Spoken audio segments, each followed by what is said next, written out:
اب معاملہ یہ ہے کہ شیر شاہ 27 مہینے گزر گئے، 26-27 مہینے، اس وقت یہ ریاست کدھر تھی، یہ حکومت کدھر تھی؟ اب تو وہ کہیں گے نا، اب تو پی ٹی آئی نے بیانیاں بنا دیا جی دیکھیں 27 مہینے کے بعد ان کو یاد آ گئی ہے۔ حالانکہ چند روز پہلے شیر افضل مروت نے ایک بہت بڑا انکشاف کیا تھا۔ اس نے کہا جی علیمہ خان کا بیٹا بھی 9 مئی میں تھا شیر شاہ، یہ پھر اس کو باہر بھگا دیا گیا، کیوں؟ یہ شیر افضل مروت نے کہا ہے، ٹھیک ہو گیا نا، آپ چیک کر سکتے ہیں۔ انہوں نے کہا کہ علیمہ خان کے کچھ ریلیشنز، تعلقات، کوئی واقفیت تھی کسی جرنیل کے ساتھ، اس جرنیل نے نام نہیں بتایا، اس جرنیل نے اس کو باہر بھگایا۔ اب وہ پھر واپس آیا ہے اور دندنا رہا ہے، اس لیے کہ علیمہ خان نے اس جرنیل کو کہا تھا کہ میرے بیٹے کو کچھ نہ ہو۔ اب ظاہر ہے جب عمران خان کے گرد ایک شکنجہ کسا گیا، جب علیمہ خان اس حوالے سے، اب اس کے دونوں بیٹے گرفتار ہو گئے۔ میں کہتا ہوں وہ بالکل گرفتار ہوتے، لیکن 27 مہینوں کے بعد گرفتار کرنا، یہ ریاست نے اپنے منہ پہ تماچا مارا ہے۔ بس سیدھی سیدھی بات ہے، میں بالکل کھری بات کرتا ہوں، ٹھیک ہو گیا نا، یہ والی بات بالکل اس وقت ان کو کیوں نہیں گرفتار کیا گیا؟ یہاں پہ یہ ڈٹھائی کی اور بے شرمی کی بات ہے، مجھے تو حیرت ہوتی ہے۔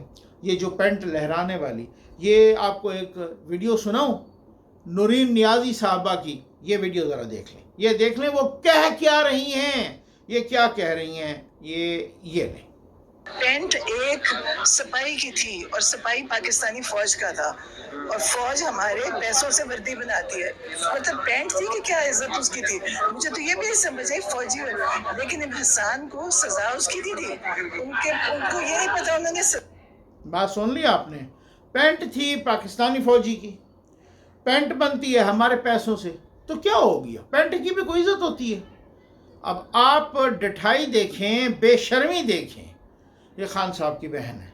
پھر اگر یہی فارمولہ لگائیں تو پھر سپریم کورٹ بھی ہمارے پیسوں سے بنتا ہے۔ میرا خیال ہے انہوں نے پارلیمنٹ کے وقت جب حملہ کیا تھا اور جب جنگلے توڑے تھے جو پی ٹی وی پر، اس وقت بھی شاید یہی سوچا تھا کہ چونکہ یہ ہمارے پیسوں سے بنتی ہے اس لیے آگ لگا دو۔ مطلب میں تو حیران ہوں، حیران، آپ یقین کیجئے، بہت ہی حد ہو گئی ہے یار، کہ پینٹ تھی وہ ہمارے پیسوں سے بنی ہے۔ اب یہ جمائمہ خان صاحبہ کود پڑی ہیں، انہوں نے کہا ہے in the last few days my son's cousins Shahriz and Sher Shah, Alima Khan's sons, have been abducted from their homes in front of their young children and held in prison. Their other cousin Hassan Niazi has been held in a military prison for over a year. The government has also threatened my sons Suleiman and Qasim Khan with arrest if they travel to Pakistan to visit their father. No state should be allowed to target families to settle political scores. مجھے آپ یہ بتائیں، علیمہ خان کو پیار آ گئی ہے اپنے بیٹوں کے کزنوں پر، ٹھیک ہو گیا، اگر وہاں کوئی برطانیہ میں کسی جرنیل کی پینٹ لہراتا تو اس کا حشر کیا ہوتا؟ ایک بات۔ دوسری بات، مجھے یہ بتائیں کہ پاکستان میں آپ کو انسانی حقوق کی خلاف ورزی نظر آ گئی ہے، فلسطین میں آپ کو 25-30 ہزار جن بچوں کو جس بے دردی کے ساتھ شہید کیا گیا ہے، کبھی آپ نے فلسطین کے بچوں کے بارے میں بھی کوئی آواز اٹھائی ہے؟ شرم آنی چاہیے۔ لیکن میں سمجھتا ہوں کہ یہ جو میں آپ کو بتا رہا ہوں کہ بھائی یہ خبر بھی وہ نہیں ہے جس خبر کے بارے میں اب بتا رہا ہوں، یہ المناک خبر ہے، اور وہ خبر یہ ہے، ہماری نظروں سے اوجھل سہی، ہماری خبروں سے اوجھل سہی، ہمیں بہت فرصت نہیں ہے نا، ہم بہت مصروف لوگ ہیں، لیکن اقوام متحدہ نے باقاعدہ طور پر اعلان کر دیا ہے کہ غزہ میں قحط آ گیا ہے۔ وہ اعلان نہیں کر رہا تھا اس سے پہلے، غزہ میں قحط سے لوگ شہید ہو رہے ہیں۔ وسعت اللہ خان صاحب نے، تھوڑا سا میرے ساتھ رکیے گا، میں یہ جلدی سے میں وہ قرارداد بھی بتاتا ہوں آپ کو۔ وسعت اللہ خان صاحب نے بڑا زبردست قسم کا کالم لکھا، میں صرف ایک اقتباس اس کالم کا پڑھوں گا، اور کہہ رہے ہیں کہ 24 مئی 2018 کو اقوام متحدہ کی سلامتی کونسل نے پہلی بار ایک متفقہ ہتھیار ایک متفقہ قرارداد پاس کی، ٹھیک ہو گیا نا، ایک متفقہ قرارداد میں خوراک اور قحط کو جنگی ہتھیار بنانے کی مذمت کرتے ہوئے مطالبہ کیا کہ ریاستی تصادم یا اندرونی خانہ جنگی میں ملوث کوئی فریق خوراک کے ذخائر، کھلیانوں، غلہ منڈیوں اور خوراک کی تقسیمی ڈھانچے کو ہرگز نشانہ نہ بنائے، نیز ضرورت مندوں تک خوراک کی ترسیل میں قطعاً رکاوٹ نہ ڈالے۔ ایسی کوئی بھی حرکت مسلمہ بین الاقوامی انسانی قوانین کی خلاف ورزی اور جنگی جرم ہوگی۔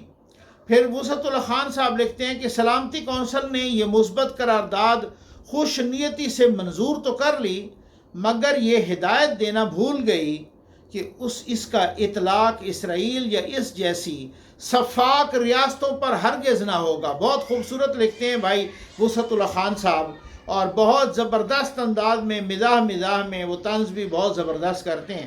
کہتے ہیں یہ قرارداد تو پاس ہو گئی، لیکن یہ قرارداد پاس کرتے وقت وہ بھول گئے کہ اس کا اطلاق، یہ بھی ساتھ لکھ دیتے کہ اس کا اطلاق اسرائیل پر نہیں ہوگا یا اسرائیل جیسی بدماش ریاستوں پر نہیں ہوگا۔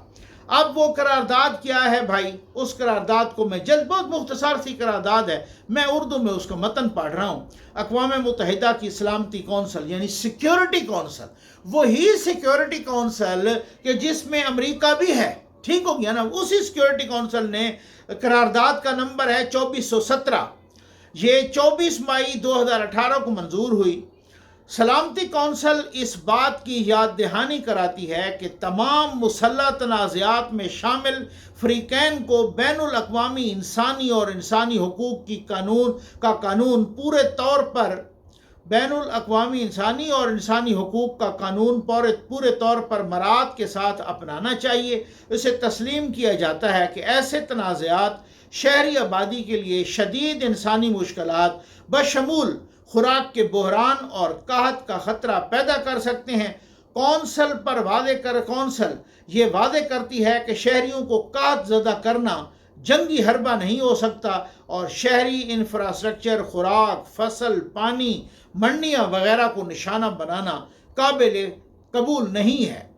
اس کے بعد نمبر 1، تمام فریقین سے تقاضا ہے کہ وہ شہریوں کو بھوک سے مارنا، امدادی کارروائیوں میں رکاوٹ ڈالنا یا خوراک سے وابستہ ڈھانچوں کو نقصان پہنچانا بند کریں۔ نمبر 2، یہ ٹوٹل 5 پوائنٹس ہیں، اس میں شہریوں کو امداد سے محروم کرنے اور ان کی بقا کے لیے ضروری اشیاء تک رسائی میں خلل ڈالنے کی شدید مذمت شامل ہے۔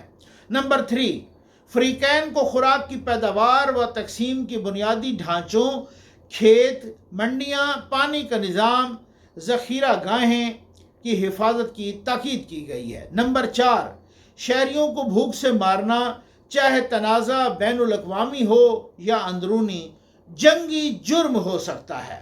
اور نمبر آخری 5، ضرورت مند شہریوں تک امداد کی محفوظ و بلا رکاوٹ رسائی کو یقینی بنانے کی ذمہ داری ان فریقین پر عائد ہوتی ہے۔ اب خوراک تو چھوڑ دیجئے، کل سے اسرائیل نے غزہ فلسطین کے مظلوموں پر پانی بند کر دیا ہے۔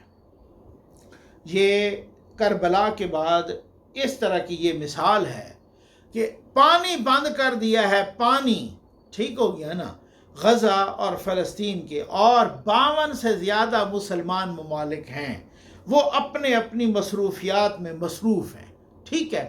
اور ساتھ یہ نہیں، خود چائنا نے بالکل ٹھیک کہا تھا کہ جو امریکہ ہے یہ نسل کشی میں برابر کا شریک ہے۔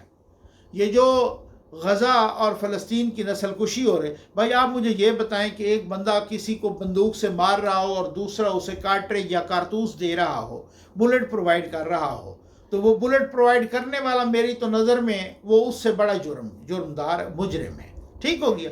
اچھا مجھے اب یہ بتائیں کہ اسرائیل 10 دن تک نہیں چل سکتا اگر اس کے پاس امریکہ کا اسلحہ نہ ہو، اور خود چائنا نے یہ کہا ہے کہ متعدد بار یہ قرارداد لائی گئی کہ غزہ میں، فلسطین میں جنگ بند کی جائے، ہر دفعہ اس قرارداد کو امریکہ نے ویٹو کیا۔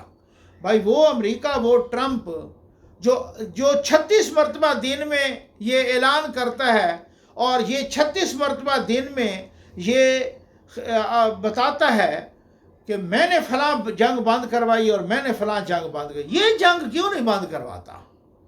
وہ اس جنگ میں کوئی جانور خدا نخواستہ مر رہے ہیں، اس جنگ میں انسان نہیں مر رہے. کہتے میں نے وہ وہاں انسان بہت مر جاتے اور میں نے اس وجہ سے فلاں جنگ بھی بند کروائی اور فلاں جنگ بھی بند، یہ فلاں تنازعہ بھی بند کروایا اور فلاں بھی. تو یہ تنازعہ کہ جو جہاں پر اقوام متحدہ کی سیکیورٹی کونسل میں چائنا لے کے جاتا ہے، باقی لوگ جا کے لے کے جاتے ہیں قراردادیں کہ بھئی جنگ بند کرو، اور سارے کے سارے یعنی 5 پرماننٹ بھی اور 10 نان پرماننٹ بھی، 14 ممالک، 14 15 ٹوٹل ہے نا، 14 ممالک ایک طرف ہوتے ہیں کہ جنگ بند کرو. ایک ملک امریکہ دوسری طرف ہوتا ہے، وہ ویٹو کر دیتا ہے کہ جنگ بند نہیں کرنی. انسان مرتے رہیں، بچے مرتے رہیں، خواتین مرتی رہیں، نسل کشی ہوتی رہے، پانی بند ہوتا رہے، خوراک بند ہوتی رہے، بھوک سے لوگ قحط وہاں پہ ڈکلیئر ہو گیا ہے، لیکن امریکہ نے ہر قرارداد کو ویٹو کیا ہے. لیکن ہم نے ٹرمپ کو ماشاءاللہ نامزد کر دیا ہے نوبیل پیس پرائز کے لیے، امن کا نوبل انعام.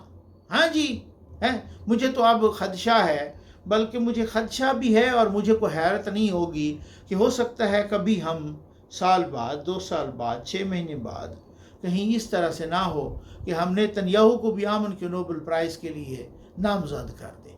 اِنَّ لِلَّهِ پڑھ لینا چاہیے.